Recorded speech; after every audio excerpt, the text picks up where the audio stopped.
할렐루야. 사랑하는 성은교회 성도 여러분, 간밤에 또한 어제 하루 동안 편안하셨습니까? 우리가 살아가는 모든 순간이 하나님의 은혜입니다. 또한 하나님께서 우리의 삶을 이끌어가고 계십니다. 하나님의 은혜의 손길이 아니었다면 우리는 이 시간 이 자리에 함께 있지 못했을 것입니다. 또한 하나님께서 앞으로도 우리의 삶을 이끌어 가실 것입니다. 그 하나님의 놀라운 은혜와 그 손길을 찬양하면서 이 시간 함께 말씀을 보았으면 좋겠습니다. 오늘 우리가 살펴볼 하나님의 말씀은 마태복음 21장 33절에서 46절까지의 말씀입니다. 신약 성경 36면에 있습니다. 다 찾으셨으면 제가 읽겠습니다. 다른 한 비유를 들으라. 한 집 주인이 포도원을 만들고 산 울타리로 두르고 거기에 집 짜는 틀을 만들고 망대를 짓고 농부들에게 새로 주고 타국에 갔더니 열매 거둘 때까지 가까움에 그 열매를 받으려고 자기 종들을 농부에게 보내니 농부들이 종을 잡아 하나는 심히 때리고 하나는 죽이고 하나는 돌로 쳤거늘 다시 다른 종들을 처음보다 많이 보내니 그들에게도 그렇게 하였느니라. 후에 자기 아들을 보내며 이르기되 그들이 내 아들을 존대하리라 하였더니 농부들이 그 아들을 보고 서로 말하되 이는 상속자니 자 죽이고 그의 유산을 차지하자 하고 이에 잡아 포도원 밖에 내쫓아 죽였느니라. 그러면 포도원 주인이 올 때에 그 농부들을 어떻게 하겠느냐? 그들이 말하되 그 악한 자들을 진멸하고 포도원은 제때에 열매를 바칠 만한 다른 농부들에게 새로 줄지니라. 예수께서 이르시되 너희가 성경의 건축자들이 버린 돌이 모퉁이의 머릿돌 되었나니 이것은 주로 말미암아 된 것이요 우리 눈에 기이하다 함을 읽어본 일이 없느냐. 그러므로 내가 너희에게 이르노니 하나님의 나라를 너희는 빼앗기고 그 나라의 열매를 맺는 백성이 받으리라. 이 돌 위에 떨어뜨리는 자는 깨지겠고 이 돌이 사람 위에 떨어지면 그를 가루로 만들어 흩으리라 하시니 대제사장들과 바리새인들이 예수의 비유를 듣고 자기들을 가리켜 말씀하심인 줄 알고 잡고자 하나 무리를 무서워하니 이는 그들이 예수를 선지자로 알미었더라. 아멘. 할렐루야. 오늘 하루를 살아가는 우리 모두에게 주님의 은혜와 평강이 가득하기를 소망합니다. 우리는 계속해서 대제사장과 백성들의 장로들이 성전에 가르치시던 예수님께 찾아온 이야기를 살펴보고 있습니다. 당시 이 성전을 중심으로 해서 유대교는 활동을 했었고, 그리고 오늘 예수님을 찾아온 제사장들과 백성들의 장로는 그 누구보다도 이 성전에서 핵심적인 사람들이었습니다. 그런데 어느 날 예수님께서 그 성전에서 가르치시는 것을 보고 이들의 눈에는 달가워 보이지 않았습니다. 그래서 이들은 예수님을 찾아왔던 것입니다. 예수님은 오늘 말씀을 통해서 계속해서 누가 진짜 하나님의 자녀인지를 설명해 주고 있습니다. 오늘은 예수님께서 포도원에 관한 비유를 가지고서 설명해 주신 내용입니다. 포도원을 가지고 있던 주인이 오랫동안 타국에 갈 일이 생겼습니다. 그래서 그는 이 포도원을 새로 주고 농부들에게 빌려 주었습니다. 그리고 나서 주인은 때가 되었을 때에 자신의 종들을 농부들에게 보내어서 그 받을 열매를 얻고자 했습니다. 그런데 그 뒤에 놀라운 일이 생겼습니다. 농부들이 갑자기 돌변해서 종 하나는 잡기 시작했습니다. 하나는 죽이고 하나는 때리고 하나는 돌로 쳤다라고 성경은 말해주고 있습니다. 이 사실을 알게 된 포도원의 주인은 황당했을 것입니다. 그리고 나서 이번에는 더 많은 종들을 포도원에 보내었습니다. 그런데 포도원의 농부들의 반응은 똑같았습니다. 여전히 농부들은 그들을 잡기 시작했습니다. 그러자 이를 참다 못한 포도원의 주인은 마지막 자신의 아들을 이제 보내게 되었습니다. 주인의 생각에는 이 아들은 아무리 악한 농부를 할지라도 아들이 가지고 있는 상징적인 의미를 알 것이라고 생각했기 때문입니다. 아들은 아버지의 모든 재산의 상속자입니다. 그러니까 포도원의 주인의 자격을 충분히 갖춘 사람입니다. 그리고 또한 그 아버지를 대신해서 온 아들이었기 때문에 포도원 주인이 가지고 있는 권위를 가지고 있었습니다. 설마 이런 아들마저도 죽이거나 때리겠냐라는 판단이 있었던 것 같습니다. 그런데 주인의 판단이 빗나가고 말았습니다. 농부들이 아들을 보자마자 이런 이야기를 합니다. 저 상속자를 죽이면 이 모든 재산이 우리의 것이 되겠구나 라고 말하고 그들은 결국 상속자를 쫓아내고 죽이고 말았던 것입니다.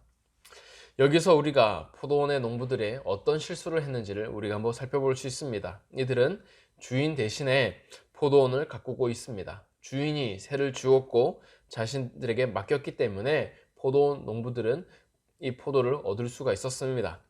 그런데 어느 순간 이 농부들은 자신들이 새를 통해서 포도원을 얻었다는 사실을 잊어버렸습니다. 진짜 포도원의 주인이 누구인지를 잊어버렸던 것입니다. 그 순간 그들은 이 포도원을 정말 자신들의 소유물로 여겼고, 그래서 종들을 내쫓고 마지막에는 주인의 아들마저도 죽여버리고 말았습니다. 주인의 아들을 없애버리면 이 포도원의 주인이 자신들이 될 것이라고 확신했던 것 같습니다. 그런데 안타깝게도 이들의 만행은 얼마 가지 못했습니다. 포도원의 주인이 다시 돌아오게 된 것입니다. 그래서 포도원의 주인은 그 악한 농부들을 모두 쫓아내고 자신에게 새를 줄 수 있는 새로운 농부들을 찾아서 그에게 포도원을 맡겼던 걸로 오늘 이야기는 끝이 납니다. 오늘 여기서 포도원의 농부들의 착각은 한 가지 더 드러납니다. 그것은 바로 타국으로 멀리 떠나갔던 주인이 돌아올 줄 몰랐던 것입니다.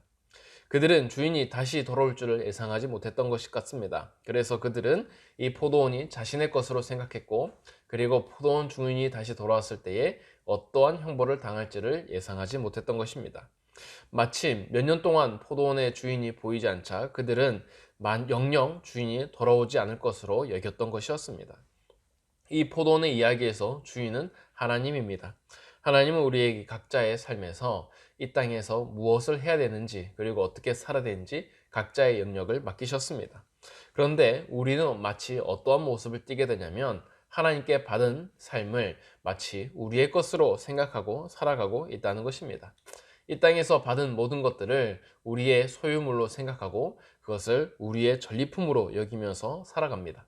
그리고 나서 성경은 포도원 농부 주인이 돌아온 것처럼 하나님께서 우리의 삶을 결산할 때가 있을 것이라고 말합니다. 그때가 되면 우리는 하나님 앞에 모든 것을 돌려드려야 할 때입니다. 그때에 어떠한 사람은 상급을 받겠고, 어떠한 사람은 하나님 앞에서 쫓겨남을, 꾸지람을 당하는 일이 벌어질 것입니다. 그래서 이 포도원의 비유는 명확한 핵심을 담고 있습니다. 어느 누가 하나님의 자녀인가 했을 때에 하나님의 뜻대로, 그리고 하나님께서 자신의 삶을 맡겨주신 것을 깨닫는 자가 진짜 하나님의 자녀의 삶이라는 것입니다. 우리는 이 땅에서 살아가는 동안 하나님께서 주신 것들을 가지고 하나님의 나라를 위해서 사용을 해야 합니다. 그들이 진짜 하나님의 사람입니다. 그래서 마지막 예수님께서 내리신 결론을 43절에 이렇게 말하고 있는데요. 제가 한번 읽어보겠습니다. 그러므로 내가 너에게 이르노니 하나님의 나라를 너희는 빼앗기고 그 나라의 열매를 맺는 백성이 받으리라. 아멘.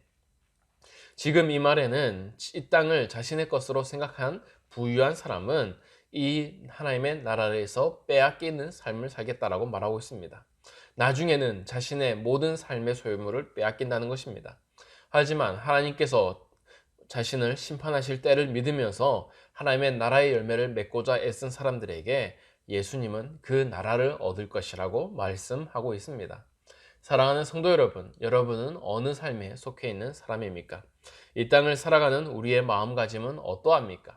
우리는 이 땅에서 부유한 자입니까? 아니면 이 땅에서 하나님 나라를 바라보면서 열매를 맺는 삶을 살아가고 있습니까? 언젠간 하나님은 우리에게 맡겨주신 것들을 다시 찾으실 것입니다.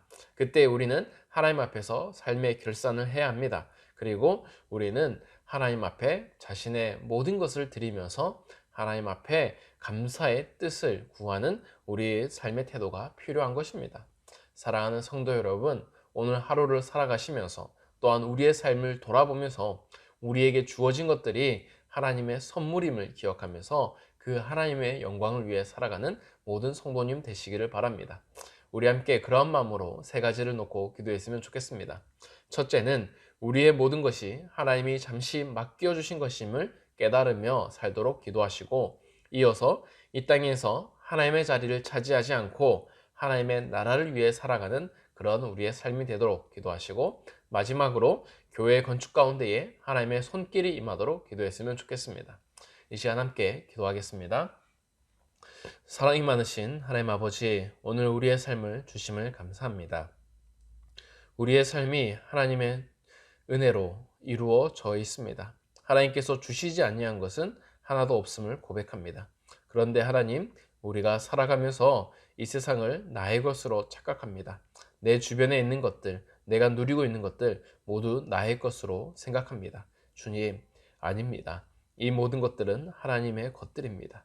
우리가 가지고 있는 돈, 우리가 가지고 있는 권리, 우리가 가지고 있는 명예, 또 우리가 주변에 만나는 모든 사람들, 우리에게 주신 가정, 이 모든 것들이 하나님의 것입니다. 하나님, 우리가 다시 하나님께 돌려드리도록 도와주시옵소서. 우리의 삶 가운데 은혜를 주셔서 하나님을 바라보며 하나님 나라를 위하여 열매를 맺는 그런 천국 백성의 삶을 살게 하여 주시옵소서. 오늘 하루 가운데도 함께 하실 걸 믿사오며 예수님의 이름으로 기도드립니다. 아멘.